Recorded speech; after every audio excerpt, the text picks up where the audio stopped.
అఖండ జ్యోతి, సృష్టి మూలం అఖండ జ్యోతి. అఖండ జ్యోతిలో నుంచి సృష్టి అంతా వచ్చింది, రూపం వచ్చింది.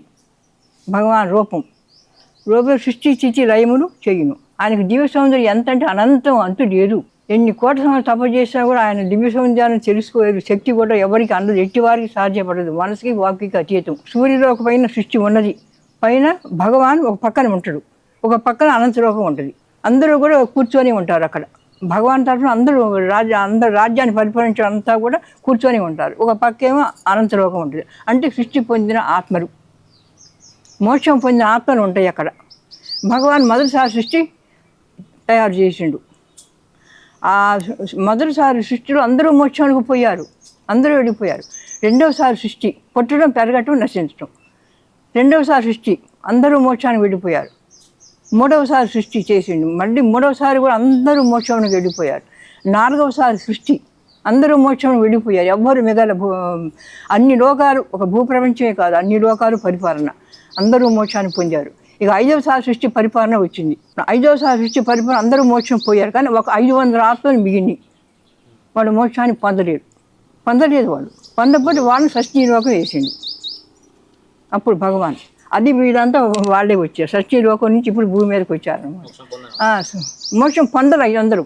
పొందిన వాళ్ళని షష్ఠీలోకం వేసింది. భూప్రపంచం పైన, సూర్యలోకం పైనే ఉంటుంది షష్ఠీలోకం కూడా. అప్పుడు బ్రహ్మ విష్ణు మహేశ్వరుడు పుట్టారు. 5వ సృష్టి పరిపాలన జన్మించారు బ్రహ్మ విష్ణు మహేశ్వరుడు. జన్మించిన తర్వాత భగవాన్ సూర్యులోక కింద లోకములు అన్నీ కూడా వాళ్ళకి పరిపాలనలోకి ఇచ్చిండు. భగవాన్ ఎప్పుడు 500 సంవత్సరాలు ఒకసారి లెక్క తీసుకుంటాడు. 6 లెక్క తీసుకుంటాడు అందరినీ. సృష్టి పరిపాలన ధర్మం ఎంత ఉంది, అధర్మం ఎంత ఉందని లెక్క తీసుకుంటాడు. సూర్యుడు కింద పరిపాలన బ్రహ్మ విష్ణు మహేశ్వరులకు అప్పచెప్పిన. సూర్యుడు కూడా స్వయం శక్తి లేదు, భగవాన్ చేతనే వెలిగించబడతాడు. సూర్యుడు చంద్రుడు అందరూ కూడా భగవాన్ చేతనే వెలిగించబడుతున్నారు. ఇప్పుడు ధర్మం తక్కువైంది. ఇప్పుడు క్రమంగా వేదములు మారిని, వేదములు ఇచ్చారు కానీ సూర్యుడు కింద పరిపాలన వేదములు కూడా మారిని. శక్తి ఇవ్వటాలు, భూమి నిలబడాలనుకుంటే భూమిలో పూజా శక్తి సూర్యభగవానికి అందాలా, సూర్యభగవానికి చెందాలా. చెందినప్పుడే భూమి నిలబడుద్ది. ఇప్పుడు శక్తి తగ్గిపోయింది పూజారికి. తిరుపతిలో కూడా భూమి కింద వరకే వ్యాపించింది, కానీ పైకి పోవటాల, ఎక్కడా పోవటాల. మొత్తం లెక్క తీసుకుంటే ఎక్కడా లేదు. భారత జ్యోతిర్లింగాలు కూడా లేదు. ఎక్కడ సూర్యభగవాన్ పూజ చెందటం లేదమ్మది. ప్రపంచం మొత్తం లెక్క తీసుకుని ఎక్కడ పూజ చెందటల్లా, భూమి వరకే వ్యాపించింది. తిరుపతిలో కూడా భూమి వరకే వ్యాపించింది.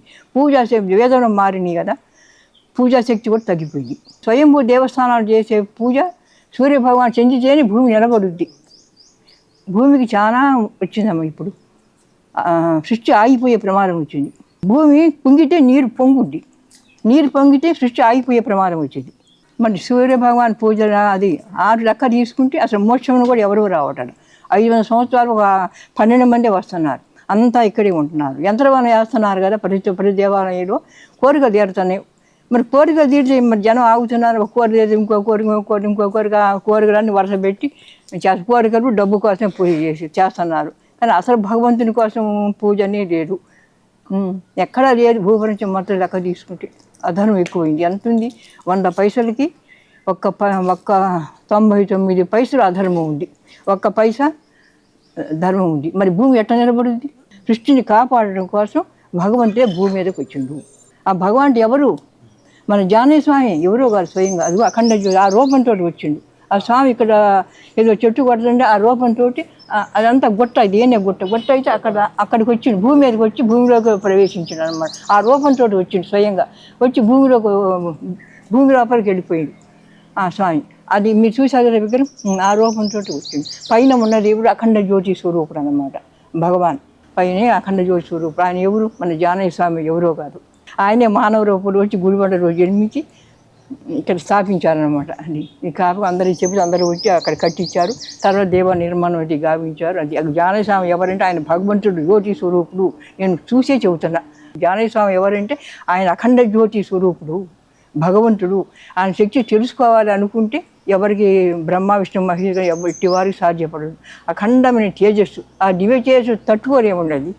శక్తి స్వరూపుడు, అనంతమైన శక్తి అంత అనేది అందదు. మనసుకు వాక్కుగా ఏం చూసామంటే ఏమి చెప్పలేము. మనసుకు వాక్కుకి అందదు. జ్ఞానం మోక్షం కావాలనుకునే వాళ్ళకి గుడి ఇక్కడ ఉండి తపస్సు చేసుకుంటే భూప్రపంచం మొత్తం మీద అంత అంత తపస్సు ఎక్కడా లేదు, ఇక్కడే ఉంది, అంత శక్తి ఉంది.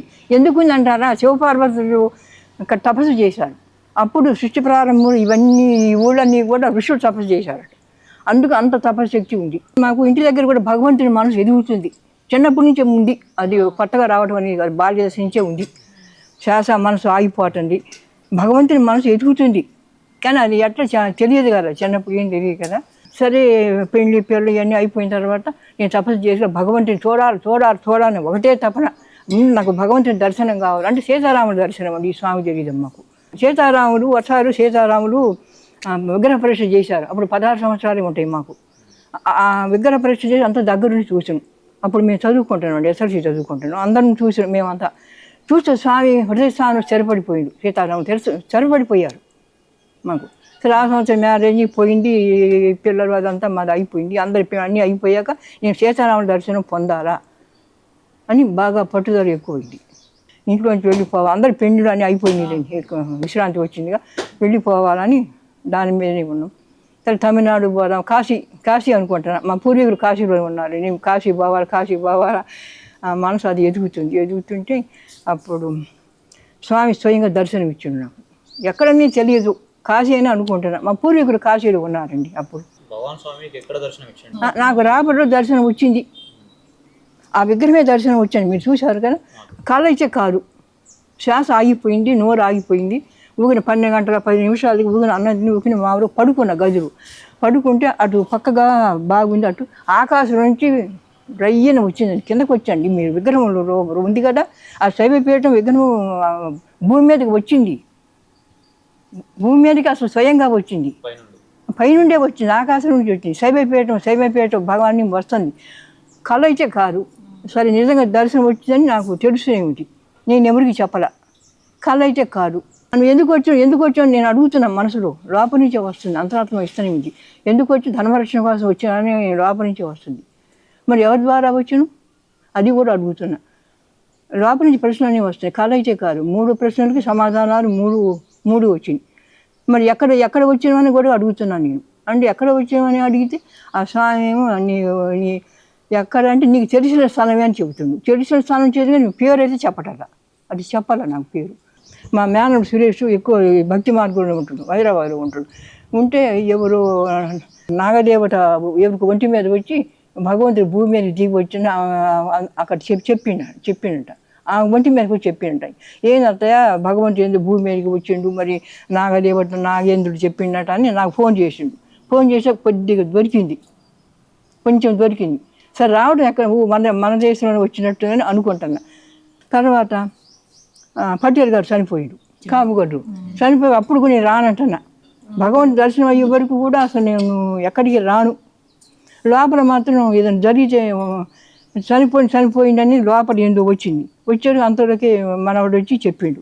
అప్పుడు కూడా నేను రానే అంటాను. భగవంతు దర్శనం అయ్యే వరకు నేను అసలు బాహ్య ప్రపంచంలోకి రాను. ఇక అంతే, నేను భగవంతుని దర్శనం అయ్యేవరకు నేను బాహ్య ప్రపంచంలోకి రానని పట్టుదల బట్టి అప్పటి కూడా రానంటే పిల్లలు వచ్చి తీసుకొని వచ్చారు. ఏం బాగుంటే రానంటవిందని దగ్గరుండి తెల్లారి తీసుకొని వచ్చాక ఇక్కడ వీడు చెప్పింది, అమ్మాయి చెప్పింది అని చనిపోయింది. తెల్లారిపోయి ఇక్కడ గుడికి పంపిస్తే వచ్చిన దానికి స్వామి చెప్పిన కరెక్ట్ సరిపోయిందిగా. ఈ స్థానమే కదా అని అప్పుడు అనుకున్నా. స్వామి చెప్పింది అయ్యింది. ఆయన ఎవరో గారు జ్యోతి స్వరూపుడు, భగవంతే మానవ రూపుడు జరిగింది. అక్కడికి వచ్చి పోయిన గ్రంథాలు కూడా రాశారు, ఆ భాషలో రాశారు. గ్రంథాలు రాశారు కదా, వేదాలు అంటే మళ్ళీ వేదాలు భూమి మీదకి వచ్చినాయి. ఇప్పుడు గ్రంథాలు కూడా 6 గ్రంథాలు అన్నీ కూడా రాశారు, ఆ భాషలో రాశారు. దేవతల భాషలో రాశారండి గ్రంథాలు. స్వామి గ్రంథాలు కూడా అన్నీ రాశారు, అవన్నీ కూడా చూపించారు. ఈ స్వామి కానీ ఇంకా తెలియటం నాకు. బ్రహ్మగారు మరి 5,000 సంవత్సరాల కాలజ్ఞానం రాశారు కదా. ఈ స్వామి 28,689 సంవత్సరాల కాలజ్ఞానం రాసి చెప్పారు. ఇక్కడ పుస్తకాలు కూడా చూపించారు. అందులో రావడానికి కారణం ఏంటంటే స్వామి చెప్పించండి. రాపల్లో ఉంటే రావడానికి కారణం ఏంటి, మా మనవరాలు చిన్నపిల్ల 3 ఏళ్ల పిల్ల ఉంది. పిల్లకి అప్పుడే మాటలు వస్తుంది. ఆ మాటలు స్వామి చెప్పించిండండి. ఆ పిల్లకి ఏం తెలియదు, అంతరాత్మ పలికిచ్చింది ఆ పిల్ల చేత. ఆ పిల్లని నాకు జాగ్రత్తలు చెబుతుంది. నువ్వు పడుకుంటావు ఆయన, మన ధ్యానంలోకి వెళ్ళిపోతున్నావు కదా, ఇట్లా పడుకుంటే నోరు అట్లా అంటున్నట్టు నేను అంటే అది పైన బల్లులు ఉంటాయి, ఇక పెంట పెడితే నువ్వు అట్లా పడుకో బాబు, నోరు మూసుకొని పడుకొని పిల్ల చెబుతుంది. పిల్ల చేత స్వామి చెప్పిస్తుండు, జాగ్రత్తలు చెప్పిస్తాడు. అది ఎట్ట పోయింది నాకు అసలు తెలియదు. నీకేంది పిల్ల నా ఇంట పడ్డామంటే కాదు, నేను చూసినా మా అటు పడుకోమని రోజు చెబుతుంది. నన్ను వదిలిపెట్టాలా, ఈ భగవంతుని విషయాలు చెబుతుంది పిల్ల. మూడో సంవత్సరం వచ్చింది, ఇక అంతే 2 నుండి 3 వచ్చింది పిల్లకి. తర్వాత కనిపెట్టుకొని ఉంటుంది, జాగ్రత్త అంటుంది. నువ్వు పిచ్చిదానాలు ఉండవు, అన్ని దేవుడి మాట పలుకుతుంది. పిచ్చిదానాలు ఉండవు, నువ్వు పిచ్చిదానివా? కాదు. అమ్మో నువ్వు పిచ్చిదానిగా దాచిపెట్టుకుంటున్నావు అంటుంది. ఇక్కడ దాచిపెట్టుకున్నావు అంటుంది. నువ్వు దాచిపెట్టుకున్నావు, నాకు చెప్పు, దాచిపెట్టుకున్నావు అంటుంది. ఏం దాచిపెట్టుకున్నావు? అసలు నా దగ్గర ఏముంది? చచ్చిన బంగారము కానీ డబ్బు కానీ నేను ఏమి దాచుకోను, ఏమిటి మీద నాకు లేదు. నా ఇంట పడ్డవి నా దగ్గర ఏమి దాచుకోను, ఏమీ లేదు. కాదు ఇక్కడ ఉంది అంటది. మరి ఉండకపోతే పో, అందరం మాట్లాడుకుని నువ్వు ఎందుకు మాట్లాడవు? మాట పో. నువ్వు మంచి చీరలు ఎందుకు కట్టుకోవు? అట్టయ్య బుజ్జక్క ఎంత ఖరీగా చీరలు కట్టుకుంటే పిచ్చి కొట్టరు కానీ పిచ్చి కొంటాను. మరి అందరూ వంటలేదుగా నువ్వు దాచిపెట్టిను, నాకు చెప్పు అంటది. ఏముంది మళ్ళీ ఇక్కడే చూపెట్టండి పిల్ల. ఈ స్వామి పని స్వామి చెప్పించుండు రావటానికి. ఇవన్నీ ఇక్కడ చెప్పించు. పిల్ల చెప్పిండు, నువ్వు వస్తామని అనుకుంటామని అన్నాడు. ఈ పిల్ల చెప్పిస్తుండు. మెట్టు దిగబోతే పట్టుకుంటే ఉరికొస్తుంది ఈ పిల్ల. మరి ఎట్ట కనిపెట్టి ఉంటుందో తెలియటం. నన్నే కనిపెట్టుకొని ఉండి వదిలిపెట్టడాలి ఈ పిల్ల. చిన్నపిల్ల 3 సంవత్సరాలు రావట్లేదు, 2 నుండి 3 సంవత్సరాలు ప్రారంభమైంది ఈ పిల్లకి. పట్టుకుంటే మళ్ళీ పిల్ల ఊరికొస్తుంది. పట్టుకుంటాను ఊరికొస్తుంది, వదిలిపెట్టడా. ఏం పట్టుకోవడం. అప్పుడు నేను మంచిగానే ఉండగా బాగానే తిరుగుతున్నాగా, మెట్టు దిగబోతే గబ్బాన్ని ఊరికొస్తుంది. పట్టుకుంటే నేను ఇసుక్కుంటున్నా. ఎందుకు పట్టు? అప్పుడు మంచిగా తిరుగుతున్నా, మంచిగా ఉంటుంది. నేను నన్ను పట్టుకోవడం, నా ఇంట పడ్డు, నాకు పట్టుకోవడం కాదు. నువ్వు పడిపోక నేనే పట్టుకుంటా, నేనే చూస్తాను. మళ్ళీ పిల్ల అంటుంది. ఎటు పోయిన పిల్ల ఎట పడుతూనే ఉంటుంది అట్లా. ఇవన్నీ అన్ని భగవంతుని విషయాలు మాట ఈ స్వామి చెప్పించు. తర్వాత అర్థమైంది నాకు.